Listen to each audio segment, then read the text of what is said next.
जब बादल ने सिखाया घमंडी पतंग को सबक। दो पतंगें थीं, एक गुलाब की तरह लाल और दूसरी काले रंग की। दोनों पतंगें कागज की बनी हुई थीं और डोर के सहारे आकाश में उड़ती थीं, पर उन दोनों के स्वभाव में जमीन आसमान का अंतर था। जहां काली पतंग मिलजुल कर रहने वाले स्वभाव की थी, वहीं लाल पतंग घमंड से भरी झगड़ालू किस्म की थी। एक दिन आसमान में कुछ पक्षी भी उड़ रहे थे। उन्होंने अपने बीच लाल पतंग को उड़ते देखा तो दोस्ती करने उसके पास आ गए। हटो हटो, दूर हटो, मेरे नजदीक नहीं आना, वरना मैं तुम्हें गिरा दूंगी। लाल पतंग ने उनको दुत्कारते हुए कहा, तुम्हारे शरीर कितने भद्दे हैं। ऐसा मत बोलो बहन, तुम्हें अपने बीच पाकर हम बहुत खुश हैं। आओ मिलकर साथ साथ उड़े। पक्षियों ने उसकी तरफ दोस्ती का हाथ बढ़ाया, लेकिन लाल पतंग पर तो अपने रूप का घमंड छाया हुआ था।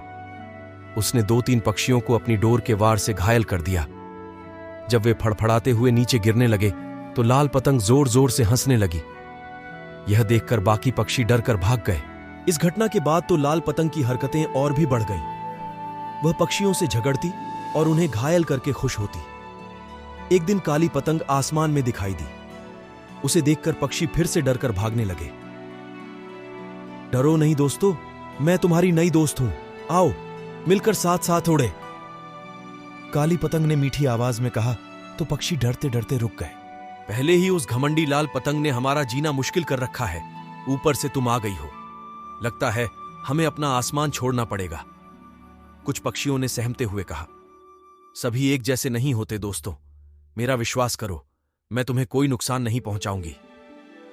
काली पतंग बोली तो पक्षियों ने राहत की सांस ली। पक्षियों की काली पतंग से दोस्ती हो गई। उन्हें उसके साथ उड़ना बहुत अच्छा लगता था। उधर लाल पतंग खुद को सबसे सुंदर समझने के कारण अलग रहती। एक दिन एक ओर काली पतंग पक्षियों के साथ उड़ रही थी तो दूसरी ओर लाल पतंग अकेली थी। तभी उधर से एक काला बादल गुजरा। काली पतंग उसे देखकर मुस्कुराकर बोली, नमस्ते बादल भैया, आज बड़े खुश नजर आ रहे हो।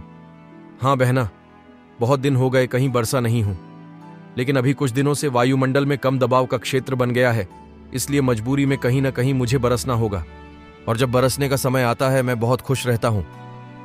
बादल ने खुशी से झूमते हुए कहा, हमारा भी अभिवादन स्वीकार करो बादल भैया। काली पतंग के साथ उड़ रहे सभी पक्षियों ने एक साथ कहा, तुम सबको नमस्ते दोस्तों, आज काली पतंग बहना के साथ उड़ रहे हो, कितना अच्छा लग रहा है, हमेशा ऐसे ही मिलजुल कर रहना। बादल ने सबको समझाते हुए कहा। तभी बादल की नजर लाल पतंग पर गई। वह अकेले ही उड़ रही थी। बादल ने उसे पुकारा, ओ लाल पतंग बहन, अकेले उड़ने में कोई मजा नहीं है, इन सबके साथ उड़ो, मजा आएगा।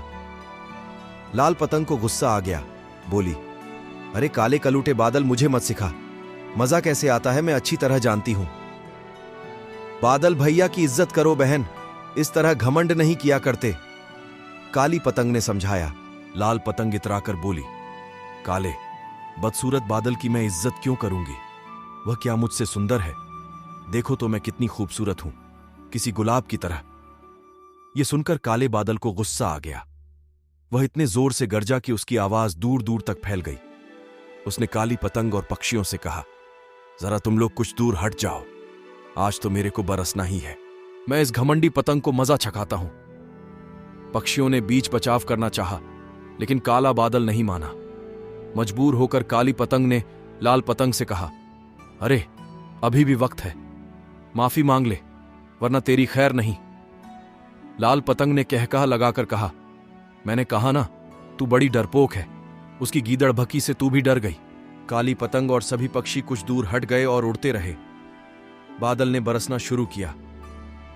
रिमझिम रिमझिम, पलक झपकते ही लाल पतंग गीली होकर गिरने लगी। आसमान से नीचे गिरती लाल पतंग को अपनी भूल का एहसास हो गया था, पर तब तक बहुत देर हो चुकी थी। कहानी से सीख, हमें किसी का मजाक नहीं उड़ाना चाहिए और न ही किसी को अपमानित करना चाहिए। हमें मिलजुल कर रहना चाहिए।